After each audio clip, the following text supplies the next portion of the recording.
And the real ones reminded me of the Diamond Rush, so I am here.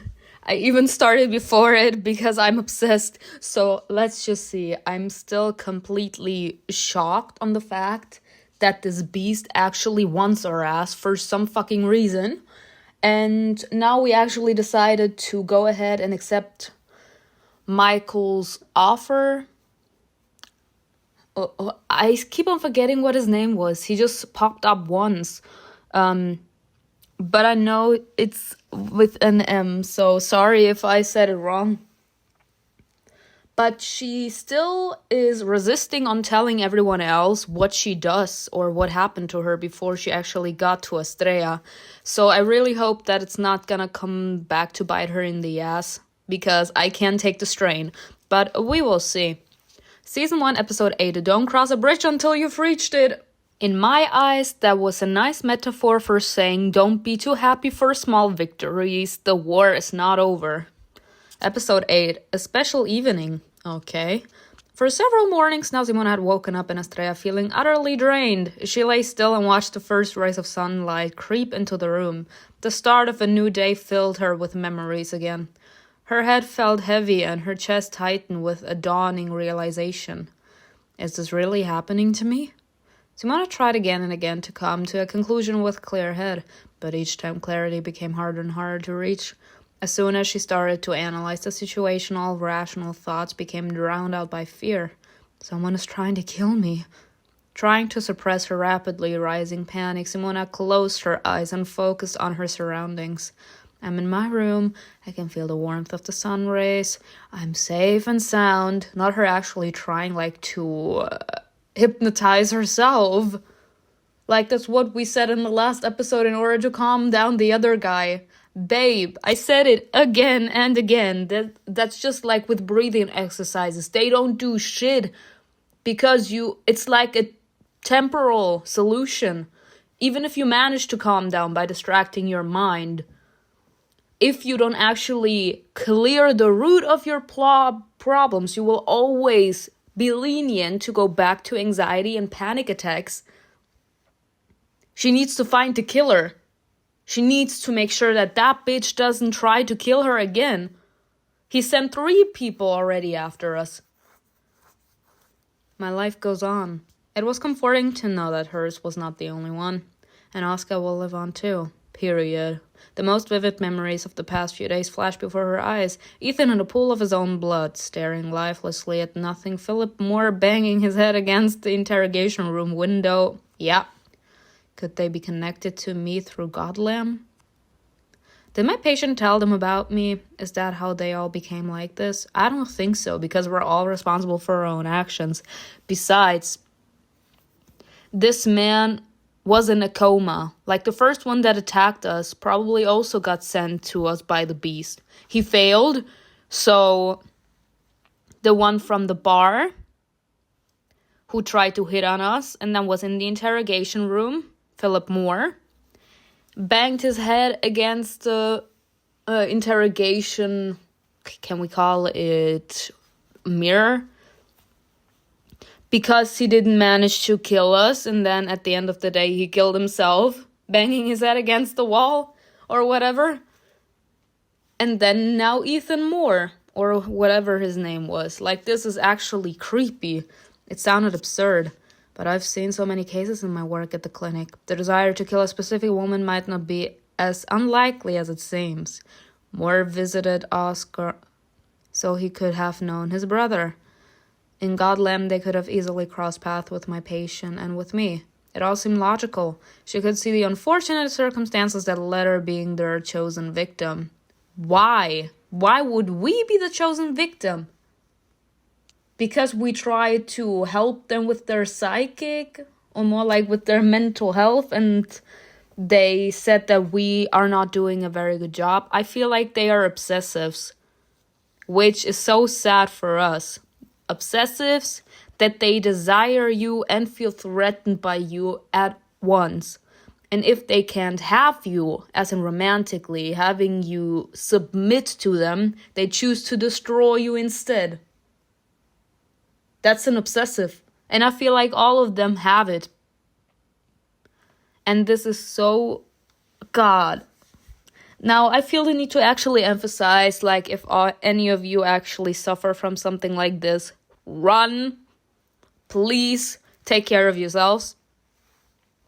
Now, the signs of an obsessive, it lays in the personality. When you have the feeling that you have no control over your life, you don't only necessarily get intimidated easily or are not really capable to accept that you also have like something to give to the world, but you can also grow into an obsessive. Like, possessiveness is nothing against that, because you might be possessive because you're insecure of yourself, but you also allow your partner to have like their free will. Like, it's not like you're actually trying to suffocate them and trying to restrain them from their free will, but an obsessive does. Like, they can turn into that too. Like, instead of becoming insecure over themselves and extremely possessive, they become obsessives. That's when you move into the psycho category.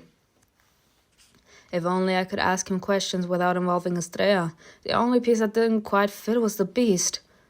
Path of skepticism. If this is a group, as MIKAEL claims, then they have a master manipulator at the helm, gathering broken, sensitive people and turning them against the others. But what could I possibly have to do with the rest of the victims? At first glance, they had nothing in common.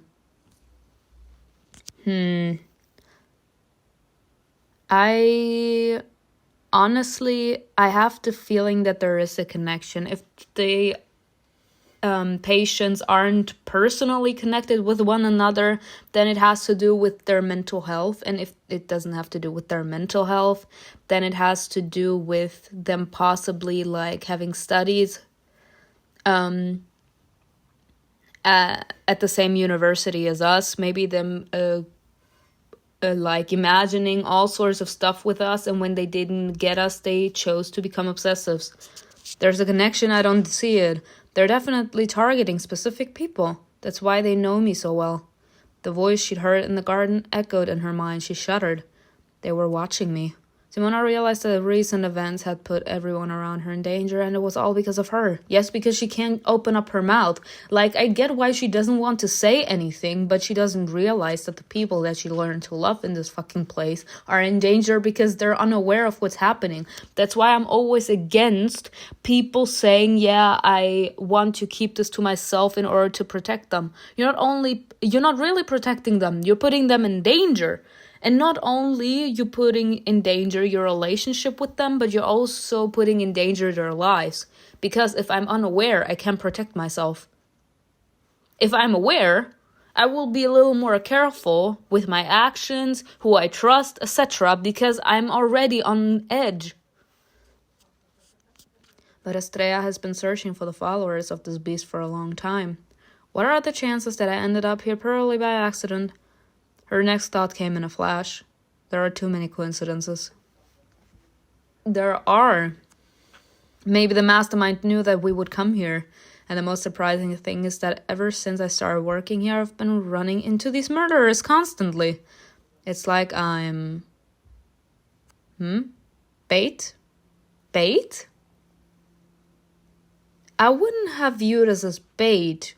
Or is she saying that the boys are using us as bait? I would have never come to bait. She didn't want to throw accusations around, but she didn't want to be naive either. Did they really need to take me to see Philip more? Or did they want us to see each other? As soon as she grasped at what felt like a logical explanation, it immediately crumbled in her hands. But what proof did they need? Moore was caught at the scene at the crime. His connection to the killers is clear. And my patient attacked me way before I came to Astrea. Are they testing me? Simona ran her fingers through her hair, trying to hold the raging stream of thoughts in her head. Nah, I feel like because she's already right now mentally unstable, because we're extremely vulnerable right now, we are completely losing it. We are not capable to think clearly right now. We're allowing our fears to take the upper hand, fueling our already anxious mind, and we're imagining all sorts of things. I feel like she needs to calm down and she needs to have a proper talk with the guys. So many mysteries. With a soft, drawn-out groan, Simona grabbed her phone. Enough thinking, it's time to do something. Malek, now. Okay, I know now how to keep his name in mind. Malek from Shadowhunters, the real ones, no. Malek has free access to my patient. He can ask him any questions he wants. And my patient has to answer honestly if he wants to avoid jail time. Simona dialed the number on the elegant business card, then hesitated. Maybe I should have rehearsed my speech first. What do you need to fucking rehearse? For some strange reason, the thought of the professor made her inexplicably uncomfortable. Is that just...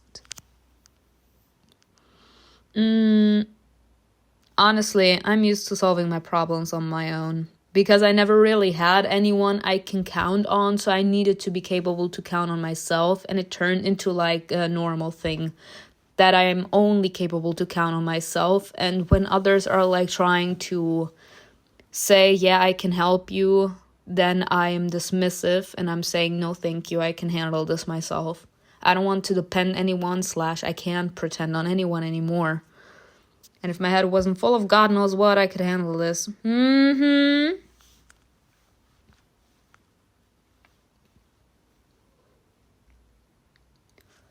I didn't think you would call me yourself. His mocking voice quickly confused all her thoughts and seeped into her mind. Can't wait to get your license back and leave Astrea. Simona hesitated again. She was surprised that she finally had things going on in her life that could distract her from old problems. Compared to the fact that someone is trying to kill me, prison doesn't seem like such a terrible place. Imagine you are seat-bunged with the one that wants to kill you. Actually, that's not what I wanted to ask, and I'm not sure if I can talk about it over the phone. I'll pick you up at the agency and we'll talk somewhere private. Imagine all the boys suddenly are watching as some fine-ass man shows up at the mansion. He's like, get in, babe, let's have a nice little talk.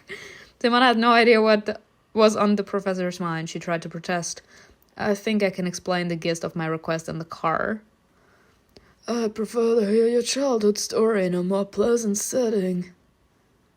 Childhood story? That was his prize. That was his prize. Your friend never wanted to talk about it. Though your request is different, its price remains the same. A conversation for a favor.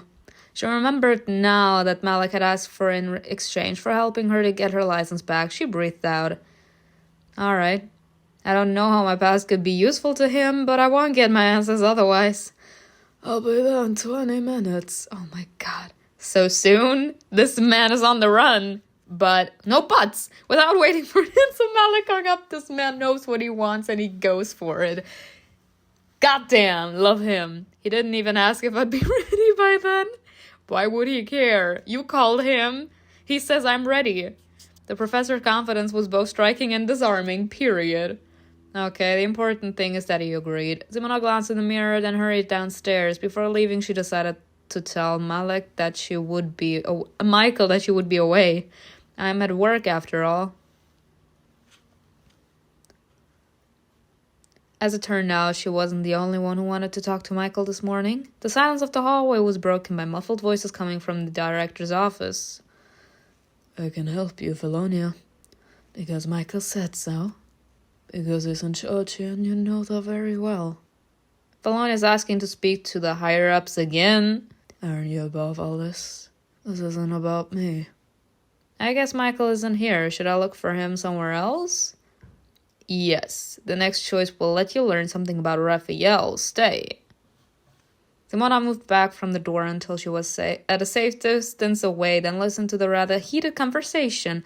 The last time David and I waited for MIKAEL to talk to us, it was in the hallway. The situation behind the door was getting heated. Felonia's voice was growing irritated, and Raphael was getting tired.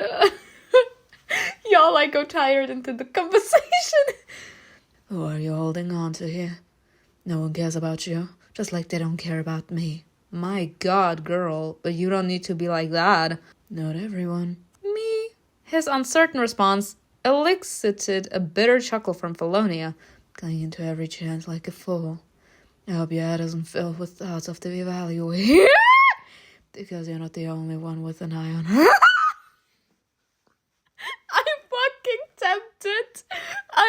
fucking tempted them all. Now they're all like wolves circling around their prey. I did what I did. Well, and while you're standing here dreaming, Devi is already trying to get his hands on her.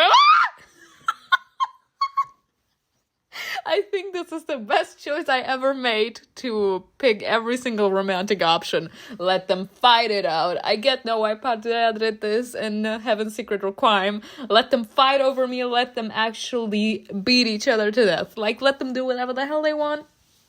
I'll be at the edge of it all, like watching it amused. Who do you think she'll choose in the end? Y'all, it's the beginning of the episode and I'm already dead. The words she used to hurt Raphael sounded strained. It was like Felonia herself was just as upset about the unexpected connection between the lawyer and the evaluator. What can I tell you, bitches? It happened. And I'm pretty sure this only happened because we picked the romantic option with David in the interrogation room. Felonia figured out why I was embarrassed in the interrogation room after all. A hot wave of shame washed over her. Why do you feel shame for liking a guy?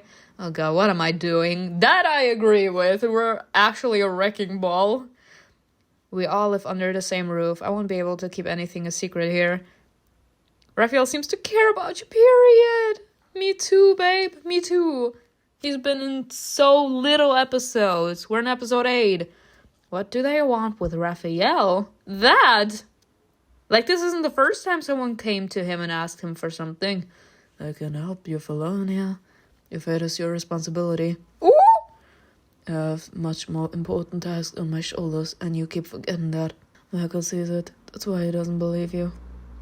Even through the wall, Simona could feel the tension coming from that room. A heavy oppressive silence seeped through the cracks, one filled with pain. Did you ask your father why he did this to you? Why you must die while others live. What? What Raphael wrote in his journal is nonsense. Is he really dying? No! Not my baby actually dying. Is he sick? The unexpected news made her knees buckle. Is that why you always look so sad? Is he sick? Is he dying? As in actually dying? That's why he gives off the vibe that he's like, I will never be capable to actually find my real love in this century because he's dying. He doesn't have much time left. The silence dragged on. For a moment it seemed that Felonia had succeeded in wounding him, but then suddenly his steely voice said otherwise. If my father doesn't spare me his own son who has never done a single bad deed in his entire life, what makes you think he'd spare someone like you? Woo! When you have killed so many people already, bitch. I actually love when the innocent ones, at first glance, show that they are bitches. His authoritative tone plunged the office into silence, abruptly ending the argument. Raphael can be like that too, period. He's a bitch too. Like, I always think it's funny when people meet you and they see that you are a cutie pie and they assume that's all there is to you. Like... I am kind. I have been taught well, but I'm not a bitch. As in, I'm not a bad person. I can put 2 and 2 together. I grew up, I learned, I had to see awful shit, and that shaped me into the person I am right now. I'm not immediately on the offense, but I am defensive. I can play my cards well, and I never decided to leave my real ways behind me. You've learned interesting information about Raphael. Your relationship has improved. Thank you. She heard footsteps approaching, nervous about running into anyone from that unpleasant conversation. Simona hurried away, taking her new questions with her. All right, I'll look for MIKAEL somewhere else. Let him talk to those 2 first. They clearly need him more. Damn. A new worry was now added to her own. Concern for Raphael. What's wrong with him? How can I help him? Me!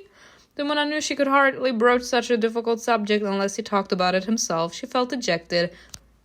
What did I say? You never ever talk about something like this. In general, you never touch a sensitive topic from someone when they don't talk about it themselves. Because it would be like a wrecking ball and it is viewed as insensitive. And if they then actually felt that they could talk to you about this, you coming in here with a wrecking ball will actually make them shut up.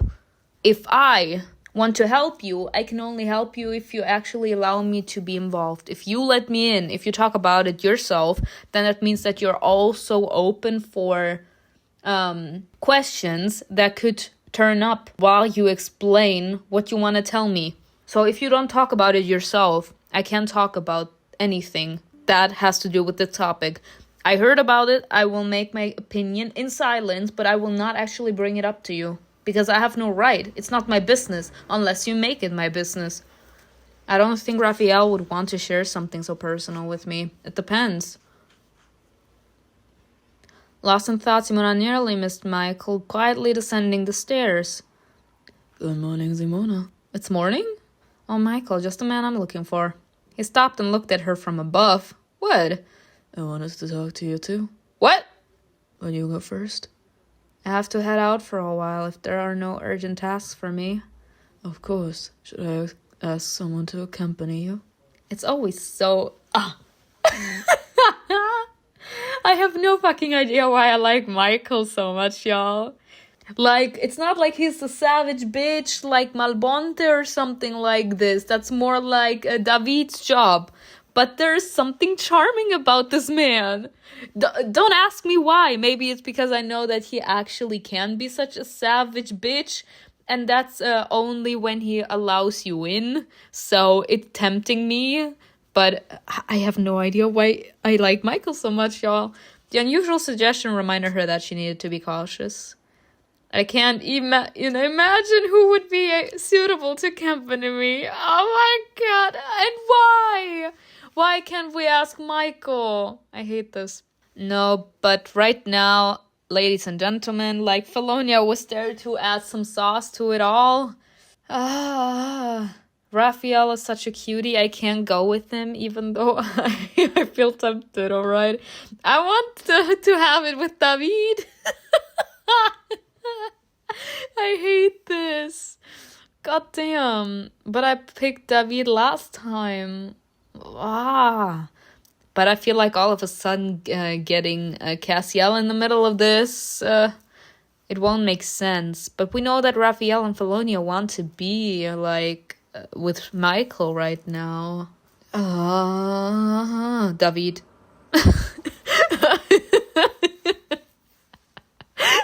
It's over.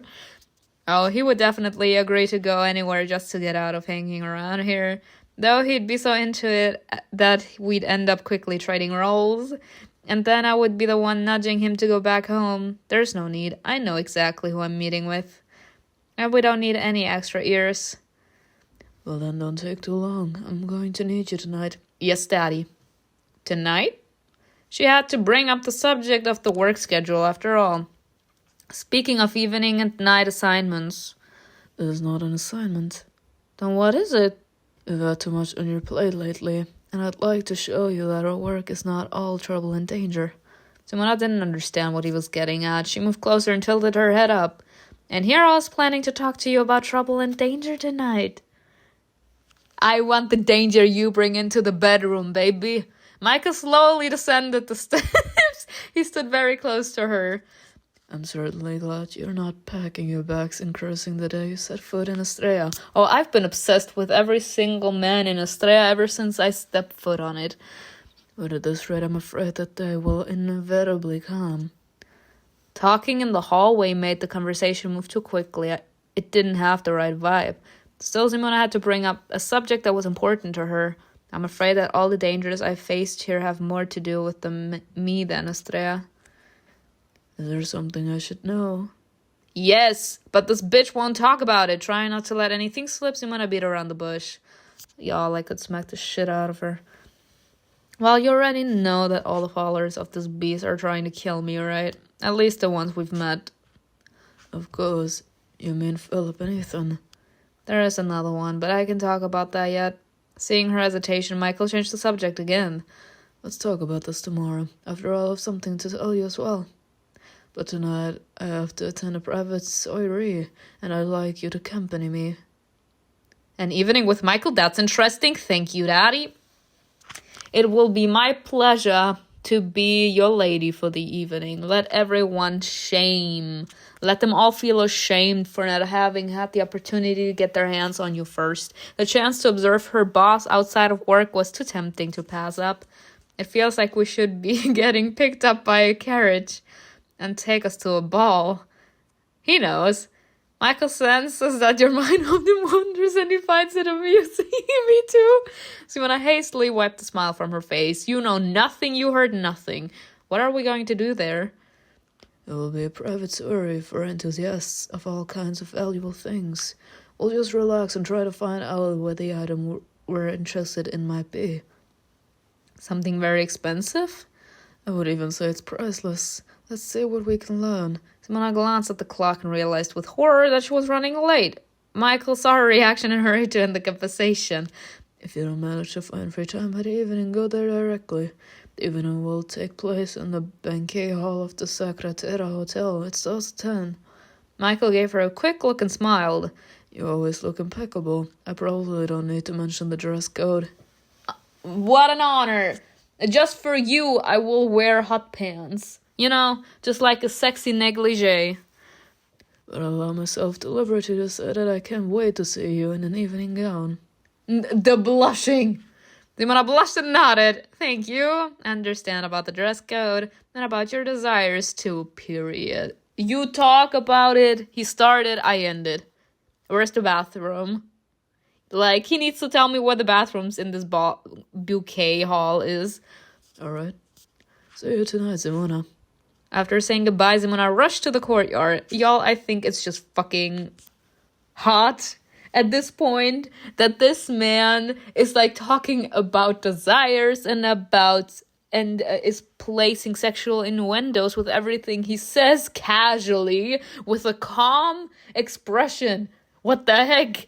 A black car with tinted windows was already parked near the detective agency. Malek was leaning against the hood and curiously examined the mansion.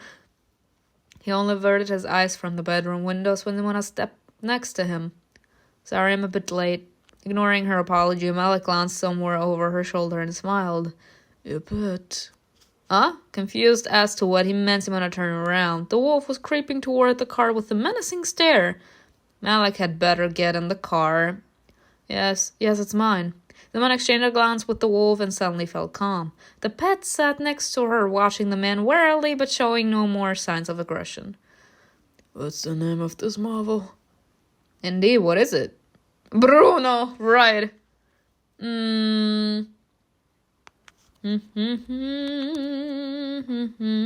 I gotta honor my bitch. I gotta honor my soulmate. His name is Malvonte. So you're adapting rather well. Is he talking about the agency? Period. Malvonte, show your teeth.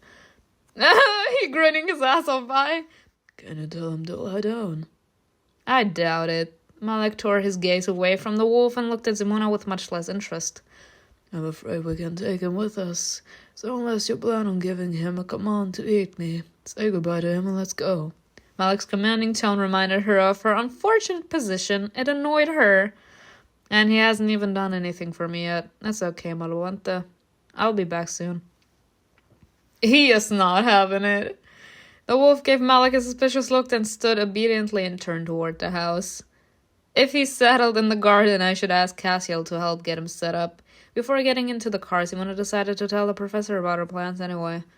So as not to waste your time, I'm going to come right out and say it. I need you to ask my patient a few questions, and I'll understand if you find that unacceptable. The professor opened the car door for her and nodded, inviting her to get in. There are no many things in this world that I would find unacceptable. Get in, Simona. Taking this as agreement, Simona obediently stepped closer. Where are we going? The hospital to see a client of mine. We'll take there. Malek closed the car door behind Simona, then got into the driver's seat. I hope I'm doing the right thing. We will see. The reception area greeted its guests with familiar sounds. Simona had always been struck by the peculiarity of hospitals. Faces changed within their walls, but the voices were always the same. The the indignant complaint, weary from waiting too long, the anxious whisper uttering dire diagnosis, the clueless murmur of those confused about directions and offices, and at the center of it all was the ever unflappable nurse who had perhaps seen too much in her life. Right here. All right. The hospital corridors gave her a wave of nostalgia. Do I want to return to the Godland? Yes, apparently we do. At a real job there and not God knows what. With a radiant smile, Malek easily caught the older woman's attention. He slid some documents under the window and introduced himself. I'm here to see my client Arthur Caldius. I need his medical records in the past. Simona couldn't believe her ears. She barely resisted the urge to run up to the professor and snatch the file out of his hands. He's going to see my patient? Oh, that's a patient! Oh my god. And that's a patient of his! What the heck? How is this supposed to work? Shouldn't he then, defend him in court? As she waited for Malek to finish the paperwork, Simona spoke as quietly as possible. Am I really allowed to be here? Not sharing her concern at all, Malek replied a bit louder than usual. Why are you whispering? Path of skepticism, because I don't want to be escorted out by security. Just like I don't want to read about how I snuck in to see a patient to finish him off. Would you like to do that? No! What? No, of course not. But should we have you searched before we enter the room, just in case? Not knowing what to do next, Simona trudged after the professor. Should I write down my questions for him or what? She asked something else more to get his attention than out of curiosity. How long will he be under medical supervision? As far as I know, Arthur suffered multiple fractures, his bones practically shredded his internal organs.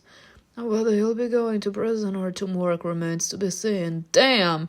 But in any case, he certainly won't be living on his own 2 feet. So you can ask him all your questions yourself. He won't run away from you this time. Myself? This man really has wow. This man is something else. He's like, bitch, I'm not gonna do your job for you. I'm just gonna stay here and make sure that no one comes in. The very thought of meeting her patient again made her heart sink to her stomach. Simona knew that Arthur was bedridden and probably couldn't even lift a finger, but... No. Alright. We're strong bitches. There's no more time for fear. I need answers if I want to stop this strange hunt. If you really can arrange it and security lets me in, then I'm ready. The professor's face showed paternal pride. Determination is a wonderful trait. You're welcome. Actions worthy of respect are taken, not endlessly pondered, right? There was no more time for talk or doubt. Malek stopped outside the ward. He held out the papers to the policeman on duty at the door. He nodded at Simona and said calmly, My assistant, I'm useless without her. The guard shrugged and stepped aside to let Malek through. Simona followed behind. This is so funny. Mournful silence filled the small room, broken only by the beeping of life support machines. Simona thought that meeting the person who had attacked her would shake her emotional stability, but she felt only one emotion, pity. And then she saw the terrifying, emaciated figure and lifeless face. God, what happened to him? He fell out the window. Arthur tore his eyes from the ceiling and slowly turned his head toward the newcomers. He immediately fixed Simona with a look full of hatred. Bitch, you attacked me! You have the fucking audacity! Honestly, I could smack the living shit out of him with no fucking regret. You attacked me. I defended myself and you fell out the window. My license was revoked. And you have the fucking audacity to call me a bitch. What did I say? He's an obsessive. I'm telling you, he's an obsessive. You bitch. His face turned red and his head shook, but his body remained still. This was a stupid idea. He won't answer any of my questions. Malek glowered as if the insult had been directed at him personally and stepped closer to the patient. As you can see, that's what I have to deal with, bitch. Watch your mouth, Arthur. Your future depends on it. Arthur's expression changed instantly. He forgot about Simona and turned all his attention to Malek. You're Malek Sinner. I'm here to conduct a forensic psychiatric examination. An examination of me? Yeah. Think of it as a test to help me determine if you deserve to remain a member of the society. If not, we're gonna put you on life support. Or is he still on life support? Nah, he can't be on life support because he's talking to us. So no matter. Like, that was him saying, I will determine whether you are mentally stable enough to remain outside of prison or if you end up in jail, bitch, because you sure as hell are not remaining outside. But in my eyes, I think it's funny. He attacked us. He was convicted, like people are blaming him. Like there is like this thought that he could actually end up in prison, yet we had our license revoked. Arthur swallowed nervously and blinked rapidly. I don't know you were coming. So, if you have done nothing wrong, if you're fine, then... How could I not come, Arthur? You committed a terrible act. You have to answer for it. Ooh! Stunned, Simona looked from Arthur to Malek, trying to understand the professor's strange behavior. Is he intimidating Arthur to keep him from lying? Arthur looked so pitiful that she found herself forgetting her own fears. It's not my fault. Yes, it's very well your fault. You attacked me, bitch. Arthur almost whimpered as he looked at Simona, then quickly back at Malek. I'm not guilty. You are very well guilty. Period. Oh god, Malek. Gotta love that bitch. We'll be the ones to determine that, Arthur. Woohoo! Simona's going to ask you some questions now. Answer wisely and don't stoop to insults. Do you understand? He says, try to fuck her up, I will fuck you up. Yes. I don't think he understood. Say it again. Say it 50 times. Keeping the intimidating expression on his face, Malek turned to Simona, period. You have 5 minutes. What do I ask? God damn. Why did you attack me? Were you acquainted with Philip Moore? What do you know about the beast? Did you hear voices in your head? Ooh. Like they emphasized that. Did you hear voices in your head? Did the beast tell you to kill me? The very innocent Arthur's voice was replaced by a fanatical adoration. The beast doesn't speak, he commands. So, we are right. Literally, that's when you actually grab the bull by the horns. Because this man seems to be mentally stable. Did he also command you to jump out the window? No, I jumped because another voice got into my head. It told me not to touch you. Another voice? They all have voices in their head. Y'all, if you would tell this here in the real world, people would think you're insane. A wonderful story, Arthur, but you'll have to tell it a little differently in court. Oh! Of course, I understand. I wonder if you realize that Malek isn't on your side. Ignoring the timid voice of her conscience, Simona considered her next question, but the professor gestured to the door. I need to speak to Arthur alone. Not daring to take advantage of Malek's kindness, she nodded. Of course. We didn't get to ask much, though. I would have asked which voice. Like, all of a sudden, you have 2 voices. How am I supposed to imagine that? Simona sat in an uncomfortable chair in the reception area and began to think. So Arthur, unlike his fellow believers, heard a second voice. Path of skepticism. It's as if his conscience got through to him that day. Did he suddenly realize what the beast was pushing him to do? Did that make him back off? He could have just stopped choking me. Jumping out the window wasn't necessary. At least now I have something to tell MIKAEL. The cult is real, and all the victims were chosen for a reason. Of all the information gleaned from her conversation with Arthur, Simona received only the dubious news of the second voice. I don't even know if I should take this seriously. She felt a pang of disgust when she realized that she would have to repay Malek for his meager confirmation of her suspicions. What kind of story about my life am I going to have to tell him?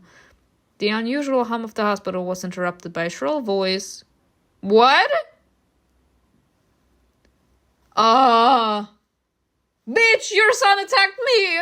Y'all, if she comes at me with some sass, some attitude, I'm gonna smack the shit out of her. No guilt. How dare you come here? Simona jumped out of her chair. She recognized these people instantly, even though she had never met them before. The couple was walking toward her patient's parents. The woman, spitting in anger, approached her quickly. Her shouts drew everyone's attention. Path of high reputation, period. What are you doing here? Torturing my son wasn't enough, was it? Bitch, he attacked me! No, y'all, this is like the injustice that I can't stand. Ignoring the staff's feeble attempts to calm her, the woman only grew more enraged. Two people like you, a human life is worthless, isn't it? Then I would have failed my job, bitch. There's a reason why people become psychologists. It's in order to understand people. You drove Alpha to suicide and you're happy about it, you filthy witch. Sorry. Hearing the commotion, Malek emerged from the room. He joined the gathering crowd of onlookers with curiosity. Well, what am I supposed to say to that? Ask her to calm down. No, at this point, blame Arthur. Honestly, would have been me. I would have not been like that noble, like, fuck you. Stop yelling, you're not on the street, you're in a hospital. If you want to talk, let's step outside. The crowd appreciated Simona's words, murmured in approval, and then directed their displeasure at the furious woman, period. That's also what you should do. Calm down. As she approached, the woman hissed venomously. What you gonna do, bitch? What you gonna do? I'll spend every penny to get justice. You belong in jail. No, you belong in jail. You belong in a sacred institution. The court will decide who belongs in jail. The woman threw up her hands in frustration and turned to her husband. We trusted her with her son, and instead of helping him, she destroyed him. What the fuck? You snake, they should investigate all your previous patients. Arthur may not be your only victim. The fuck? Unable to listen any longer, Simona tried to move past the couple, but the woman blocked her path. Bitch, get out of my path! Where do you think you're going? Bitch, you are gonna stay away from me. You touch me and I will actually twist your wrists. Got it? The woman grabbed Simona's arm and yanked her roughly toward her. Bitch! And she's not doing shit, y'all! What is wrong with that woman? Doesn't she have, any, adrenaline inside of her body? Doesn't she have any feeling of survival? She allows people to yank her, to smack the shit out of her, and she doesn't do shit. This actually reminds me of Heaven's Secret Requiem. We fell through the roof, we fell through the basement, and then we find our way. We find ourselves in a dark basement, no one is there, we hear a voice, we feel the need to actually emphasize where we are, so if there's actually a killer around, he can kill us. Then we have that little zombie coming our way, and instead of actually zoom in, because that little zombie is actually trudging, we stay on the ground holding our hands up. Please don't touch me. No, y'all. Simona clenched her jaw in pain and snarled through her teeth. Don't embarrass yourself. Keep it together. Malek appeared behind the woman. Did you enjoy the show? Which in my eyes is actually ridiculous because I'm pretty sure Malek is not that stupid. He knew this would happen. Mrs. Caldas, I think you've said enough. Let her go. Professor Senna? The woman hesitated. She clearly hadn't expected to meet the man upon whom her son's freedom depended. Her grip loosened and Simona managed to break free. Professor Senna, this is the wretch who tried to kill my son. She's snooping around here like a rat. The fuck? Apparently the quarrel no longer impressed the professor. Enough. Ooh.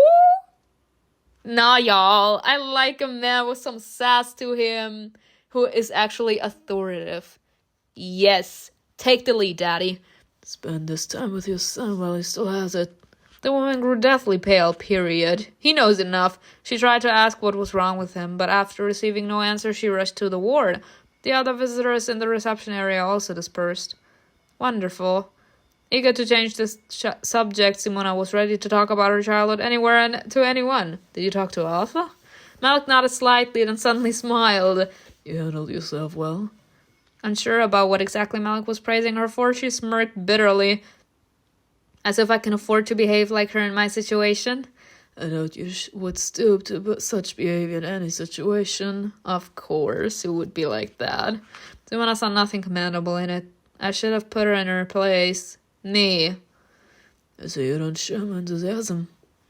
I have to keep quiet because no one will back me up.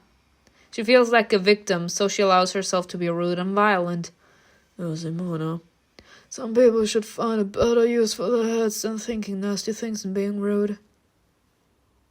I respect him with a burning passion. He y'all, he actually shares my views. And in some specific circumstances, I could never act like this, but I would always recommend it. Be the bigger person. Like, this is exactly something. I feel like I need to add this here, so I'm gonna.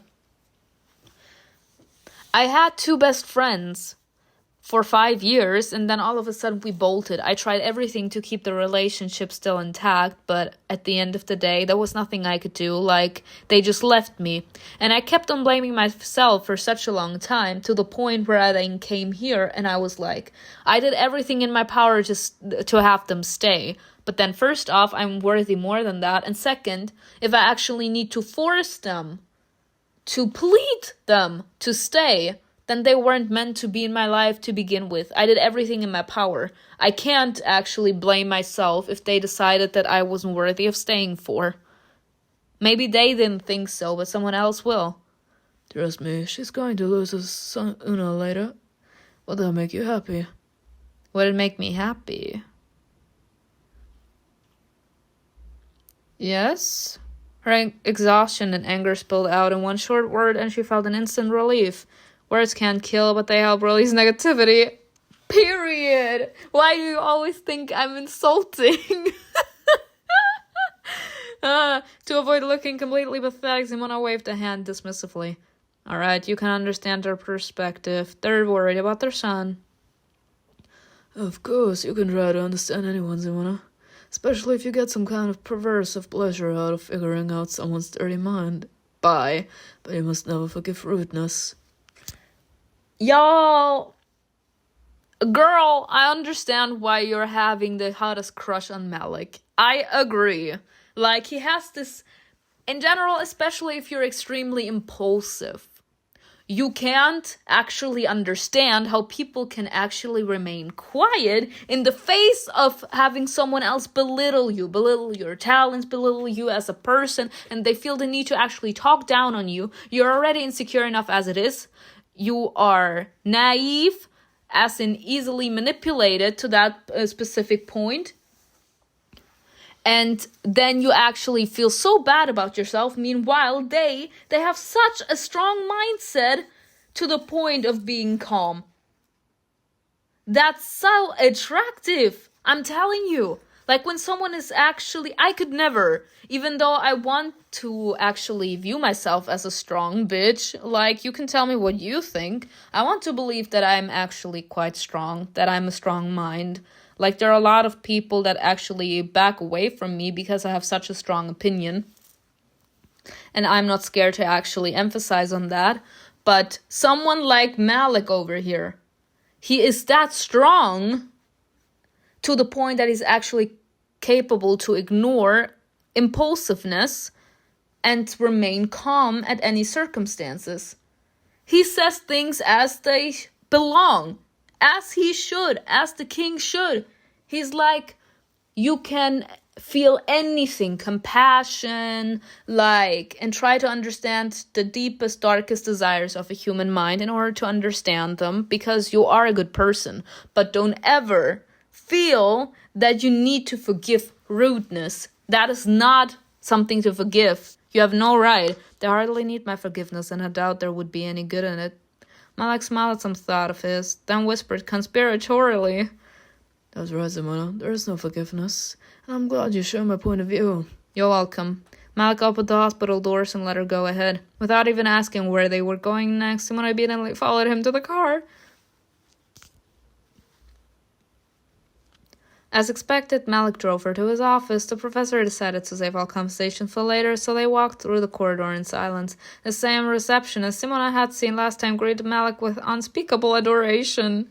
I wonder what it's like to be in love with your boss. You would know? MIKAEL, remember? The receptionist's feelings hardly resembled love, more like an unhealthy attachment. But in a way, Simona can understand her. When you're attracted to someone, their position no longer matters. This time, Malek didn't invade her personal space. Instead, he immediately sat down on his chair. Would you like anything? To hurry up and get out of here. Let's get the unpleasantries out of the way. No, thank you. I don't need anything. In that case, let's not waste time. Malek leaned back in his chair and crossed his arms. He gazed thoughtfully at Simona's face. Why do I get the feeling that if he could get his answers any other way, he'd easily crack my skull open right here and now? Damn! What faith did your parents practice? For some reason, the question didn't surprise her. Considering what they did, I've heard that question dozens of times. I was brought up in the Christian tradition. Adam McCraw, Christianity, preaching mass suicide. So are we going to talk about religion? Simona couldn't understand why Malek wanted to have this trivial conversation. She couldn't shake the feeling that he was mocking her. I'm afraid it's been a while since I refreshed my memory by rereading the Bible. So you should find someone else to talk about this. Damn. Malek smiled in response to her obvious annoyance and drawled slyly. No, I've chosen the perfect person to talk to. Because he don't believe in the Bible either, does he? I thought you wanted to get to know Ruth better. Without answering the question, Malek tilted his head slightly and smiled. We were part of the same community. Malek smirked widened. What's the matter? Why are you grinning your ass off? Like he would... Oh my god, he would make me so upset. What the fuck are you grinning about? He gently interrupted her. Cults. Ooh! So we never were actually being brought up in a Christian household. We were always part of a cult. Yes, cult. We were part of the same cult, but lived in different communes. Hers was in the southern part of the city. We became friends in college. What an interesting coincidence. Simona often wondered how that was possible, but she eventually decided that fate had brought them together to help them through their shared grief. So what did you leave inside the church walls that day? Faith. Period. She left it all inside that building. Malek straightened his chair and leaned forward. That's not true. Huh? If you truly had it, you wouldn't have left it behind. After all, Ruth didn't abandon her faith. Because we never had it. We were forced. Like, back in the day, we saw Backflash. We tried to have our mother forget about us because we wanted to study, and she forced us to go. When you never have it, you can never lose it. I believe in that too, though. You'll keep returning to that one day, but not because of that. Simona clenched her teeth and nodded. Yes, there are still questions left there. And to whom are they addressed? My mother. Satisfied, Malek leaned back again and continued. If you could talk to her, what would you say? It didn't take her long to find the answers within herself. On that fateful day, a question had pierced her heart like a sharp shard of glass. It had constantly reminded her of its existence over the years, timidly convincing her that some answers were better left unknown. Because if you pull the shard out, there's a good chance you'll end up bleeding to death. I would ask what was in that cup, poison or not, to find out who my mother was trying to deceive in the end, me or my father. In a colorless voice that expressed neither compassion nor mockery, Malek clarified. So you live your life not knowing whether to love or hate your mother. Yup. I mean, we can never hate again. I don't believe in hate. We don't hate. We feel frustration. Because someone hurt us. Because someone was capable to get so close to us to actually leave a really big mark. And when they then come into our life, or when we think about that person, we feel frustration. We feel sadness. Because they were capable to hurt us. Frustration because we were stupid enough to not see the signs early on. And we are hurt because they hurt us in the first place. She was overwhelmed with emotion, but it was the anger directed at the professor that stood out the most. Do you enjoy provoking and stirring up conflicting feelings? Fine. What would you choose? Unlike her, the man didn't hesitate. I would choose both. To hate and love her. I let myself feel both emotions regardless of what your mother did. You remember everything from my life. I remember. Smiling at her pathetic attempt to mock his worldview, Malek nonchalantly continued. Enjoy all the emotions, Simona. It's society that tries to impose the right emotions on you, to suppress your nature. Y'all, I don't think I can go with Malek because he's me. He's actually me. How many times do I keep on bringing up society only, like, cares about your positive personality traits? They're trying to shape you into only using your positive ones. And the second you use your negative ones, you're viewed as not good enough.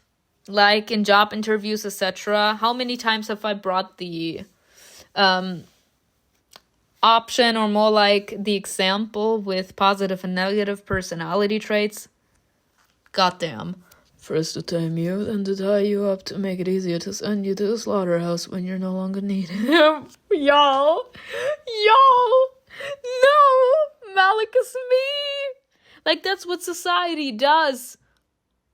They want to actually, they want you to get children so that they can grow up in school to study and become more and more intelligent in order to could serve the country, and then you live your entire life. I don't know, let's just use work for example. You need to get a job as early as you can in order to like get something when you're not working anymore when you're 80. The more you work, as in the more you serve the country you live in, the more they have the chance to exploit you.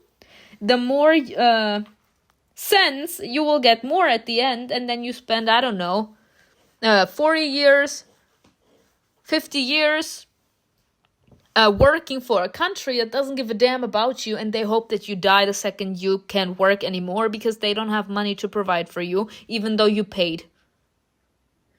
That's life. That's life. When you're no longer needed. This is exactly a metaphor for what this man just said here. That's how things work in this life. And it's so fucking sad. When you aren't viewed as perfect in the view of society, they think you're not good enough to do the job, to fit the job description, and then they end you. You're out. And if you actually have never been capable to do good for the government, they're happy when you die. They don't care about you. You're a number. You're supposed to help them ease their debts. His predatory smile suddenly reminded her of her father. The smile of someone absolutely convinced of their own rightness. Because it's true. Do you think your hands have been tied yet? Yes. His mocking gaze slid over her body as if trying to see ropes around her. Malek. Or maybe your legs? Goosebumps covered the parts of her body that his penetrating gaze touched. It was unpleasantly sharp, like needles, and cold like ice. Or perhaps the noose is already around your neck. Just one pull away from tightening it, and I'd hear you wheeze. Simona could have sworn she was playing. She saw a playful gleam in Malek's eyes. This man is a man like that. He wants not only to have control in the bedroom, but he also is the kind of man to actually tie you up. He loves to hear pain. As in, he's someone that enjoys pain in the bedroom because he's seen so much awful shit. He's felt so much pain during the course of his life that normal pain, as in the pain, the average pain, is nothing to him. He doesn't feel the average pain anymore. Like in general, when you have your first time as a woman, I only heard it. It hurts like hell. And in general, when you truly are passionate lovers, or the desire you have for one another is extremely powerful, you will end up leaving a mark on your partner because you want to hold them as close as possible. So it will hurt. And when you actually are already a slave to a country without realizing that you are, you already have ropes tied around your body. And the more you allow your boss or the people around you, like your family, your friends, to talk down on you, to shame on you, to allow you to actually circle you in and put you in a cave, in some sort of prison cell, then you will actually, these people, they will slowly actually tighten those ropes around your body. Sooner or later, the pressure that they will place on your body will be too much, and you will die because of it. Suffocating. Mentally. And you will die either way. You like those kinds of games? Yes! The thought made her curious. P.S. Ruth is associating with a very ambiguous person. He's very controversial and intriguing. Honestly, he's a king. Controversial personalities don't scare you. I think this is very intriguing. I don't know if I would be in those kind of games in the bedroom, but I would allow you to be rough on me. Scold me, Daddy. Nevertheless, conflicts between parents and children are a tale as old as time, and equally similar across the boards. Do you have a childhood memory that is more vivid than this one? How could anything be more vivid? If a religion called ending its existence with poison and SWAT bullets isn't vivid enough, then no. The lie didn't even come close to hurting her conscience. Who is he to pray so brazenly into my soul? But vague images, though unspoken, began to rise from the depths of her memory. Remember! What happened that bitch Astrea? Oh my god. As a child, Simona disliked going down into the basement and tried to avoid it unless absolutely necessary. Damn and dank, it inspired only disgust and fear in her, and so she carried out any request from her mother to fetch and carry something there with incredible speed. In particularly frightening moments, she preferred to close her eyes for extra courage. But when strange noises started coming from the basement, curiosity triumphed over childish fear. Her interest was further piqued when all basement-related chores suddenly stopped, and after a tentative question to her father at dinner, a lock appeared on the door. This bold move by her parents shrouded everything in a tantalizing haze of mystery. It blinded her and burned away all her apprehension. She was consumed by one desire, the thirst for knowledge. That night Simona could not sleep. She listened to the sounds of soft speaking that her father had explained were from bats. Curiosity drove her to the terrible crime of stealing. She snuck the key from her father's keychain in the dead of night, then lay awake until morning. That's when she first committed another sin, deceiving her parents. She pretended to be sick so she wouldn't have to go to service. As soon as her parents disappeared around the corner, she ran to the basement. She unlocked the door with trembling hands, lit her way with a feeble flashlight, and hurried down. Uh-oh. A completely new, unfamiliar smell hit her nose. It was so revolting that she had to cover her nose with her hands. It smelled of blood, sweat, and excrement. The stale, stuffy air brought her tears to her eyes. Hey, bats? Chains clinked in the darkest corner of the room. Biting her lip in anticipation when I directed the dim beam of light toward the sound, she couldn't hold back her scream. Uh-oh. Uh-oh.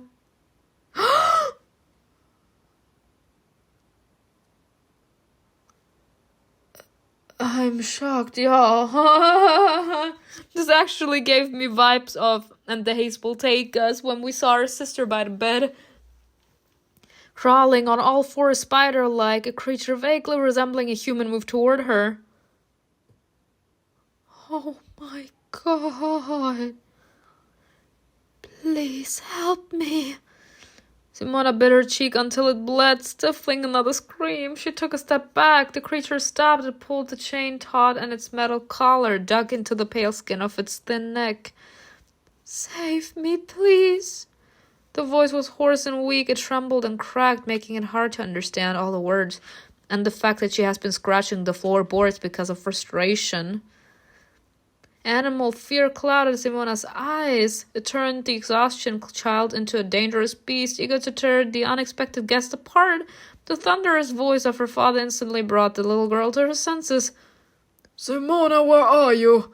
For a moment she thought her father was speaking from above, watching her from the heavens, but the slamming of the front door indicated that he had simply returned home for some reason. This thought frightened her even more. He realized that the keychain was gone. The flashlight slipped from her shaking hands and rolled toward the creature, illuminating scrawny, dirty legs and skin covered with dry blood and bruises. The girl and the creature clutched a flashlight from the other side. They stared at each other with dazed eyes. Oh my god. Oh god.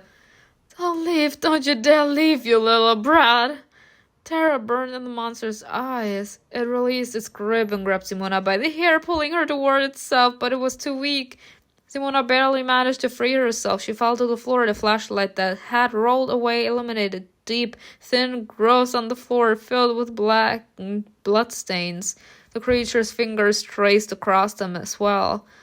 Breaking its long claws, it scratched at the concrete, trying to get out. This isn't real. Simona squinted and stumbled towards the stairs, trying to chase away the nightmare that had come true. The creature howled. Driven by the horrifying sound, Simona ran upstairs and by some miracle did not trip. Oh, that was the first scene that we saw, I think, in the first episode. What the fuck? Why would they hold a woman? Now I know it was a person. And the monsters were all of us living above her head.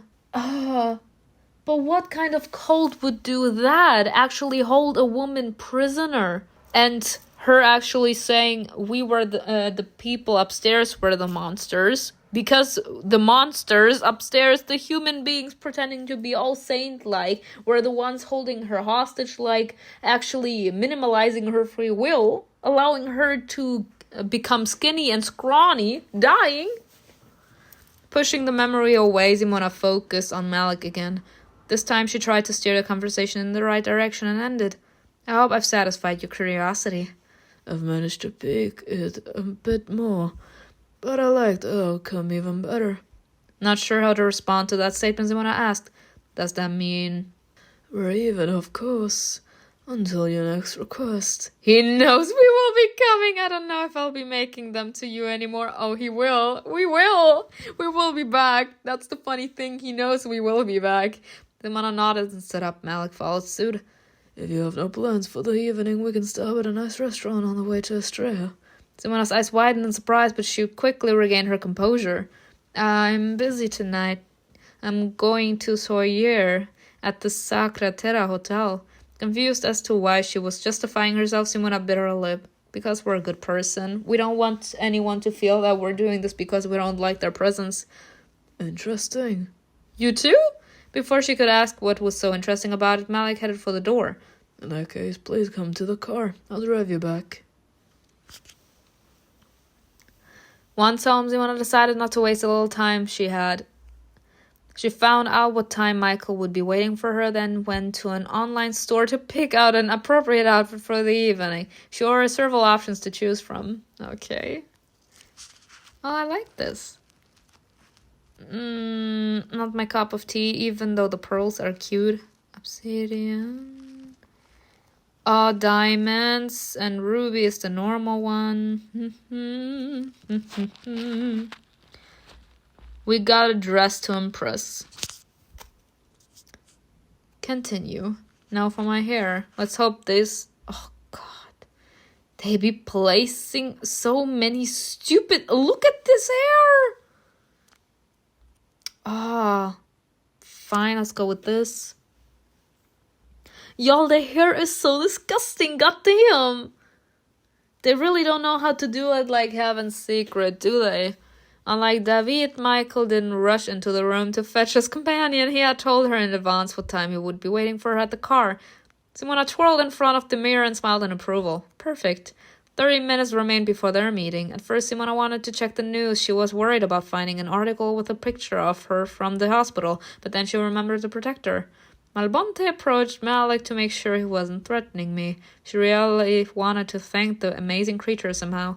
Maybe I should bring him a piece of meat at least. He must be hungry wandering around in the garden. I didn't let him meet Malek after all. Funny. Simona grabbed a hefty piece of raw meat from the kitchen and hurried out into the garden. I hope David wasn't planning on making a steak for dinner. She immediately ran into an unexpected problem. How do I even find them? Without much thought, she inhaled deeply and then shouted, Malbonte, are you here? The garden was filled with various sounds. Insects, birds, and even trees carried out quiet conversations, but among all those sounds, she didn't hear Simona's. She didn't hear Simona's hollow growl. After wandering around the garden for a while longer, she glanced at her watch. Shit, I don't have time. I have to run to the car. Staring at the piece of meat in her hand, she realized how ridiculous she looked. Ruth would laugh if she saw me now, wearing such a nice dress and high heels, carrying raw meat around the garden, calling out for a wolf. I need to put the gift somewhere that my Monty can find it. Hide it in the bushes. Simona moved deeper into the garden. She placed the modest gift in the low grass near a thick bush. Cassiel, what are you doing in there? The booming voice made her jump. God, Cassiel, you scared me. I'd kill you if I could. I'm leaving food for the wolf. The young man looked at the piece of meat and snickered. What? Do you think he can't feed himself? That's a gift. Oh, sweet. You're welcome. Cassiel likes that you care about the animal. Thank you. I have the feeling he's the wolf now that I think about it, because all of a sudden he's here. With the question of the gift... no, but it wouldn't make sense, because the wolf was there that time, and Cassiel too. With the question of the gift settled, Cassiel turned his attention to the evaluator's unusual outfit. His gaze was slightly distant as he took in her curves, gracefully accentuated by the fabric. He frowned at a thought, but overcame it and looked up at Simona with clouded eyes. Is he remembering that embarrassing scene with the flying fox? You... Cassiel stumbled over his words, looking flustered and fell silent. We look like a queen. Is he trying to compliment me? He cleared his throat and asked instead, why are you dressed like that? Yeah, of course he wouldn't, so I guess he is. I'm making a walk in your garden. Cassiel raised an eyebrow and forced out a simple reply. I see. What was I going to ask him? Cassiel already decided that the conversation was over. He walked toward the house. In his eyes, that was us not being capable to say what we truly wanted to do because we have something to hide. Simona started again, finally remembering the question she had. Cassiel, wait, please. I have a favor to ask of you. All Cassiel's emotions were instantly visible on his face. As if I ask him for things so often. What happened now? I wanted to ask you to help me build a meal for the wolf. Oh, I saw some kind of joke. No. Simona's enthusiasm quickly waned. When there was nothing left of it but embarrassment, a belated idea struck her. Actually, you know what? Forget it. I'll just order a big dog meal online. Or one for a pony. Hoping he hadn't heard that last part, she tried to slip away. Wait, Simona. What? Simona turned and stared gloomily at the laughing young man. I like him much better with his stern face, period. God damn. He actually testing our patience. I don't think I need some nail. I get it. You know a lot about wolves. Can I go now? But I'll make one. Really? Really. I think you can do it. Befriend the wolf? Time it. Even the wildest beast. He's considering himself as a wild beast? God damn. Cassiel smiled warmly and headed toward the house, leaving her with a strange feeling. I'm feeling something. They're tempting me, all of them. I think I'm actually starting to get attached to this place. To the men of this place, I add. Worried that MIKAEL might leave without her, Simona quickened her pace. This time there was no taxi near Astrea, but what was likely a company car. The shiny, polished vehicle looked impressive, but it was the driver who drew all her attention. David leaned leisurely against the hood and greeted his passenger with a smile. You coming too? Oh my god, yes. Okay. Oh! He would look like a sexy daddy like this. Honestly, be a sexy daddy. Hey, sexy lady, take all your clothes. As if by habit, he assessed her outfit and gave a cunning smile. You're dazingly beautiful. Planning to break some hearts tonight. Is yours to offer? Maybe. And tonight you are? Your humble servant. What an honor. I'll take you to the hotel and back. Make sure no one steals you along the way. What about MIKAEL? MIKAEL is running late. Uh-huh. Well, let's wait. David was almost sitting on the hood of the car now. He looked up at the rustling trees top. Then he turned his eyes back to Simona. Aren't you cold? The evening chill was not conducive to long walks under the moon, but the short wait was pleasantly refreshing. I'm fine. If you're cold, I can give you my jacket, or you can wait for Michael in the car. Should I? No, I want to stay. Oh my god, nice one. Let's get a nice little picture. I'm staying with you. I have a problem with that. I'll stay. It's not that cold outside. David smiled at her decision. He made himself more comfortable on the hood and turned a thoughtful gaze to the building's facade. He's unusually quiet today. I hope nothing's wrong with him. Not used to being the one to pick the topic of conversation with David, Simon hesitated. How can we pass the time? Let's talk. Compliment him. You're welcome for the beautiful outfit that I bought for you. Bye! Of course, you would have to put on a show. This car becomes you, and so does the suit. It looks very impressive. Oh, thank you. I wouldn't say I put much effort into getting ready for this event. Because I bought it. His words were confirmed by the uneven color of his shirt. Just fix the collar and it'll be perfect. Simona reached over and gently adjusted the fabric. David caught her hand so she couldn't pull away.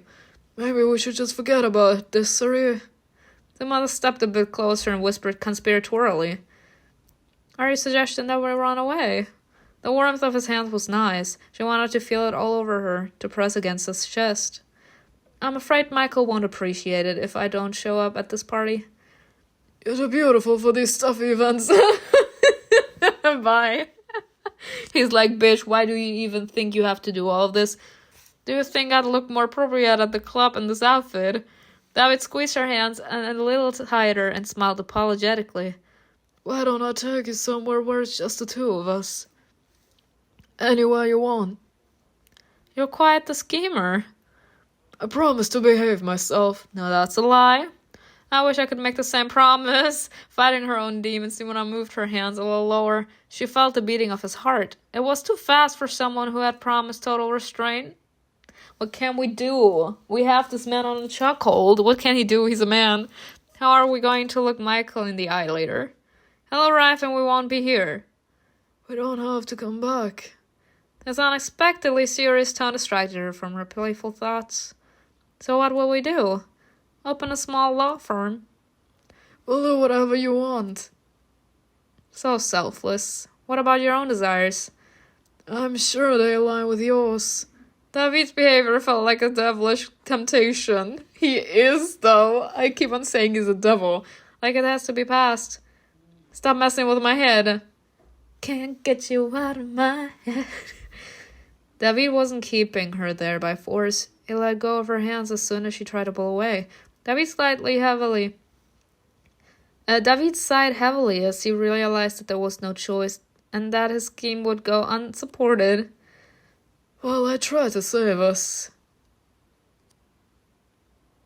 He tried to save us from annoyance. I get it.